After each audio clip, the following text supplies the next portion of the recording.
Good morning students. बच्चों, आज मैं दीपदान एकांकी का अंतिम भाग 16 पढ़ाऊंगी। जैसा कि आप लोग जानते हैं, मेवाड़ चित्तौड़ की एक कहानी है। दीपदान में किसकी कहानी है? मेवाड़ चित्तौड़ की एक एकांकी है, जिसमें पालन पोषण करने वाली धाय माँ पन्ना की कुर्बानी की कहानी दिखाई गई है। इसमें दिखाया गया है कि उन्होंने किस तरह से महाराणा सांगा और चित्तौड़ के लिए, अपने राज के लिए अपने बेटे की कुर्बानी दे दी। यहाँ पर हम देखते हैं कि बनवीर राज को हड़पने के लिए राज के उत्तराधिकारी कुंवर उदय सिंह की हत्या करना चाहता है, लेकिन पन्ना अर्थात धाय माँ उसकी ये साजिश को समझती है और किसी न किसी तरह कुंवर उदय सिंह को बचाने का प्रयास करती है। ठीक है बच्चों, अब हम लोग एकांकी को आगे देखेंगे। ठीक है, अब बनवीर क्या बोलता है? बार बार विक्रमादित्य का नाम क्यों लेती है? प्रेतों और पिशाचों को वह नाम लेने दो। यदि मेरा नाम लेना है तो जयकार के साथ नाम लो।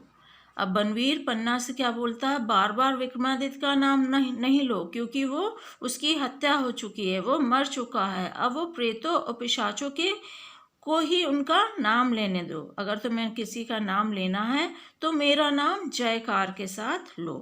पन्ना: धिक्कार है बनवीर, तुम्हारी माँ ने तुम्हें जन्म देते ही क्यों ना मार डाला? अब पन्ना कह रही है, तुम इतने क्रूर और निर्दयी हो, तुम्हारी माँ को तो तुम्हारे जन्म लेने के समय ही मार देना चाहिए था। बनवीर: चुप रह धाय, बच्चे को पालने वाली, लोरियां सुनाने वाली एक साधारण दासी महाराणा से बात करती है। कहाँ है उदय सिंह? तो बच्चों, यहाँ पर लोरियों का अर्थ है माता द्वारा अपने बच्चे को सुलाने के लिए गाया जाने वाला गीत। अब बनवीर उससे ये कह रहा कि चुपचाप रहो और बताओ कि उदय सिंह कहाँ है। पन्ना: तू उदय सिंह को छू भी नहीं सकता, नीच नारकी। महाराणा विक्रमादित्य की हत्या के बाद तो उदय सिंह को देख भी नहीं सकता। यहाँ पे बच्चों, नारकी का अर्थ होता है नरक प्राप्त करने योग्य। ठीक है, अब वो पन्ना को क्या बोल रहे? तू बहुत ज्यादा नारकी है, तुम्हें तो नरक ही प्राप्त होगा। बनवीर: मैं नहीं देखूंगा, मेरी तलवार देखेगी। विक्रम के रक्त से सनी हुई तलवार अब उदय सिंह के रक्त से धोई जाएगी। अब क्या बोल रहा है बनवीर उससे? कि मैं नहीं, परंतु मेरी तलवार धुलेगी, देखेगी, क्योंकि अभी इस तलवार पे विक्रमादित्य का रक्त लगा है, लेकिन अब ये धुलेगी किसके रक्त से? उदय सिंह के रक्त से धोई जाएगी। पन्ना: ओह क्रूर बनवीर, तुम तो उदय सिंह के संरक्षक थे। अब पन्ना क्या बोलती है? ओह क्रूर। क्रूर का अर्थ होता है बच्चों कठोर। कठोर बनवीर, तुम तो उदय सिंह के संरक्षक अर्थात उसको देखने वाले थे। रक्षा के बदले क्या तुम उसकी हत्या करोगे? नहीं नहीं, यह नहीं हो सकता, यह नहीं हो सकता। महाराणा बनवीर, तुम राज करो, चित्तौड़ पर, मेवाड़ पर, सारे राजपुताने पर राज करो, पर कुंवर उदय सिंह को छोड़ दो। मैं उसे लेकर सन्यासिनी हो जाऊंगी, तीर्थों में वास करूंगी, तुम्हारा मुकुट तुम्हारे माथे पर रहे, पर मेरा कुंवर भी मेरी गोद में रहे। बनवीर: महाराणा बनवीर, मुझे यह भिक्षा दे दो। अब पन्ना बनवीर से क्या मांग रही है? भिक्षा मांग रही है। क्या भिक्षा मांग रही है? कि नहीं नहीं बनवीर, ऐसा नहीं हो सकता, तुम उसकी हत्या नहीं कर सकते हैं। तुम चाहे तो पूरा राज ले लो, चित्तौड़ पर, मेवाड़ पर, सारे राजपुताने पर अपना राज अधिकार कर लो, पर किसको? कुंवर उदय सिंह को छोड़ दो। मैं उसको लेकर क्या कर लूंगी? सन्यासिनी हो जाऊंगी, तीर्थों में वास करूंगी। तुम चाहते हो कि तुम्हारा मुकुट तुम्हारे माथे पे रहे, तो तुम्हारे मुकुट, तुम्हारा राज, तुम्हारा मुकुट तुम्हारे माथे पर ही रहेगा, लेकिन मेरे बनवीर को मेरी गोद में रहने दो। बनवीर: दूर हट दासी, यह नाटक बहुत देख चुका हूँ। उदय सिंह की हत्या ही तो मेरा राज सिंहासन की सीढ़ी है। वो कह रहा है बनवीर पन्ना से, जब तक मैं उदय सिंह को नहीं मारूंगा तब तक वो मेरे मार का बाधा है, और जब उसकी मृत्यु हो जाएगी तभी तो मुझे राज सिंहासन पर बैठने का मौका मिलेगा। वही है उसकी हत्या ही क्या है, मेरे राज सिंहासन की सीढ़ी है। पन्ना, मैं नहीं हटूंगी, अपनी कुंवर की शैया से दूर नहीं हटूंगी। बनवीर, उदय सिंह को सुला दिया जिससे उसे मरने का कष्ट ना हो, उसका मुख भी ढक दिया। अब बनवीर पन्ना से क्या कह रहा है, उदय को तुमने सुला दिया और उसका मुख भी ढक दिया, उसका चेहरा भी ढक दिया, ताकि जब मैं उसको मारूं तो उसे किसी तरह का तुम्हें देखने में कष्ट ना हो। वह रिधाय माँ बालक के मरने पर भी ममता का ध्यान रखती है। शैया से दूर हट पन्ना, मैं उसे चिर निद्रा में सुला दूंगा। तो बच्चों यहाँ पे चिर निद्रा का अर्थ होता है हमेशा के लिए सुला दिया जाना, अर्थात उसकी मृत्यु कर देना। ठीक है। पन्ना, नहीं ऐसा नहीं होगा, क्रूर नराधम नारकी। तो यहाँ बच्चों क्रूर का अर्थ होता है, मैंने बताया था, कठोर, और नराधम का अर्थ होता है नरों में अधम, जो इंसान सबसे ज्यादा नीच हो। ठीक है। और नारकी का अर्थ भी बताया था, नरक प्राप्त करने वाला। ठीक है। ले मेरी कटार का प्रसाद ले, आक्रमण करती है उसकी चोट बनवीर को ढाल पर सुन पड़ती है। अब क्या करती है पन्ना, उस पर कटार से आक्रमण करती है, लेकिन उस पर उसका कुछ भी असर नहीं होता है। बनवीर क्रूर अट्टहास करता है, हा हा हा।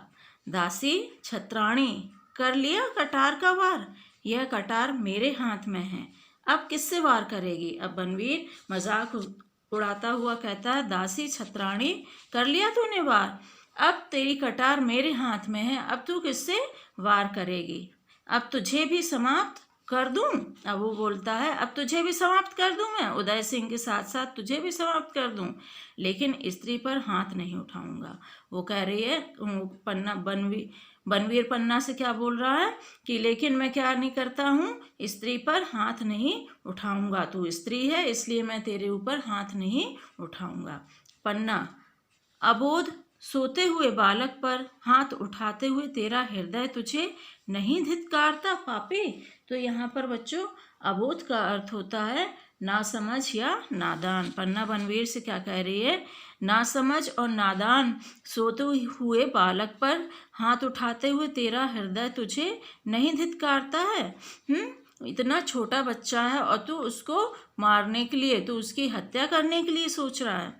बनवीर शैया के समीप आकर, यही है मेरे मार्ग का कंटक। अब बनवीर क्या बोलता है उसको देख करके कि यही तो है, यही मेरे मार्ग का कंटक का अर्थ होता है बच्चों कांटा, यही मेरे मार्ग का कांटा है, मेरे मार्ग का बाधा है, मार्ग में आगे बढ़ने के लिए बाधा है।